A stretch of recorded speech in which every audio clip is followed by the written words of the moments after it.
It's the largest object ever discovered by humanity. It drains the energy from light that passes through it, and the standard scientific models for creation have no explanation for it. I'm Derek Gilbert. This is Skywatch TV News for April 23rd of 2015. I'm talking about a dark blob about 1.8 billion years across, discovered by astrophysicists about 10 years ago. They don't know why, but for some reason this region of space has far fewer galaxies in it than expected, and it's much colder than the surrounding areas of space. They think it's because light, for some reason, is drained of its energy as it passes through this blob. But again, the standard models for creation, the Big Bang and what have you, have no explanation for why this area should even exist. Now, if that isn't weird enough, astronomers are also aware of another object out there that we can't see called the Great Attractor. We don't know where it is, how big it is, or how what will happen when we get there, but we're being pulled toward it, us and the rest of the Milky Way, at 14 million miles per hour. Again, the Great Attractor. We can't see it. We know that it's there because of its action upon us, but what happens when we get there? Still a mystery. The former Defense Minister of Canada, Paul Heller, says that not only do aliens exist, but the governments of the world know about it, and they're keeping it a secret. He was addressing at the Disclosure Canada tour. Paul Heller is the former Defense Minister of Canada, served between 1963 and 1967. He's now 91 years old, and he says that aliens have been visiting Earth for thousands of years, and they're not very impressed with the way we live. Ronald Reagan apparently thought that the threat of invasion from outer space was real. At a meeting in 1985, he asked former Russian Premier Mikhail Gorbachev for his help in defending the Earth against a possible attack from outer space.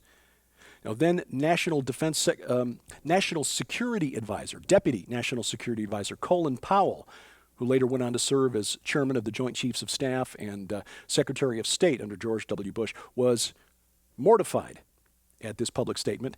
And according to a new book, he spent the last couple of years of the president's life removing interplanetary references from Mr. Reagan's speeches. As we told you earlier this week, researchers in China have now made official in a published paper that they've successfully changed the DNA composition of human embryos. They were working with embryos to remove a gene that could cause a potentially deadly blood disorder.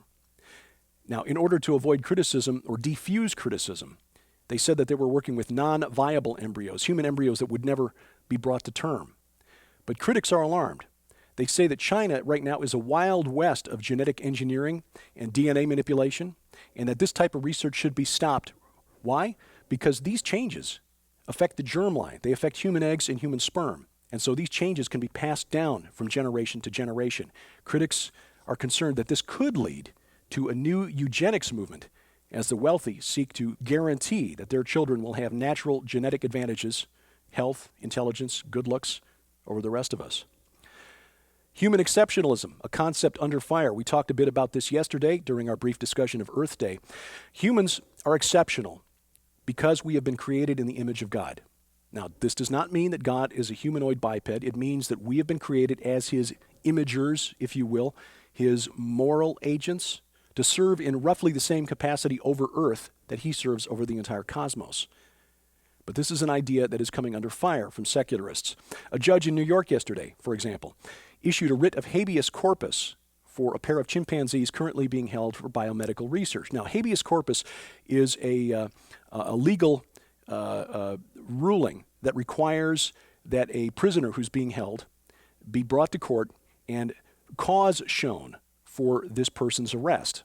Now, in the state of New York, only a legal person may have an order for cause, or an order to show cause, rather, or a writ of habeas corpus issued on his or her behalf. So by issuing this ruling, the judge in New York is implying that these chimpanzees, Hercules and Leo, are, under the law, persons. This is a trend to watch. This is happening around the world. It is a trend to replace the idea of human exceptionalism, the idea that human life has value, simply because we are human, with the concept of personhood. And that personhood is a state, a legal state, that can be conveyed on any species, even artificial intelligences, if they meet a certain minimum level of cognition. So you could have non-human persons, such as dolphins or chimpanzees, but you could also have non-person humans, small infants who aren't yet self-aware, People who've suffered severe head trauma or suffer from some sort of cognitive disability could be declared non-persons under the law and stripped of their protection under the law. That should be our right, our God-given right as humans. This trend to consider human life as valuable only if it is productive or meets a certain minimum standard of a certain quality of life is well underway. In Europe, for example, a survey in the Netherlands of general practitioners, physicians, showed that 1/3 of Dutch general practitioners would be willing to help a person with a mental illness commit suicide. Not a person facing a fatal illness, but a person with a mental illness. And nearly 20% said they would be willing to assist in the death of a patient with no physical illness whatsoever, but someone who is simply tired of living. The Supreme Court in Canada recently declared euthanasia a constitutional right, and there are calls from professional groups in Canada to compel doctors to comply with requests to assist in suicide. Very soon, doctors there, and perhaps even here in America, the United States, may be forced to choose between their calling, their career, and their conscience. And this is why the Religious Freedom Restoration Act in Indiana and laws like it are so important. Not because of the issue of homosexual marriage, but because this issue, where doctors could object on moral grounds to being compelled to kill a patient and have legal protection.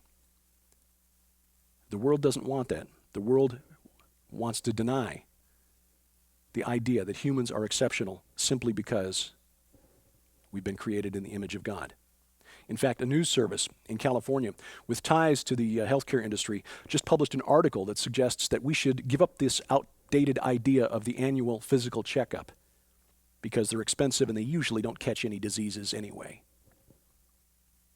And conservatives who complained about the idea of Obamacare death panels were called crazy.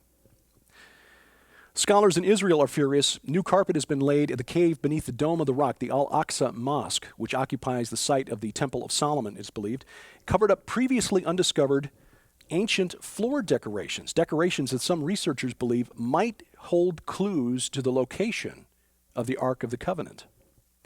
Well, before the state of Israel was aware that the carpeting was being replaced and had a chance to examine these decorations, the carpet has been laid.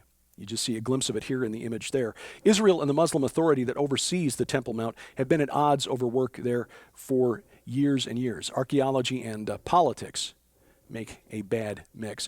And one final note, the Shroud of Turin goes on display this Sunday for the first time in 5 years. More than 1 million people have already signed up to get a free ticket and a look at the Shroud. It will be on display at Turin through June 24th. Part 2 of our 5-part series on the Path of the Immortals is available online now. If you didn't get a chance to see it on the Christian Television Network Tuesday night, you can see it at our website, skywatchtv.com, or our official YouTube channel. And you see the address here. You can also watch our weekly show and these daily reports on our Roku channel, and instructions on how to add our Roku channel to your account are available at our website, skywatchtv.com. Keep watching. I'm Derek Gilbert, and this is Skywatch TV.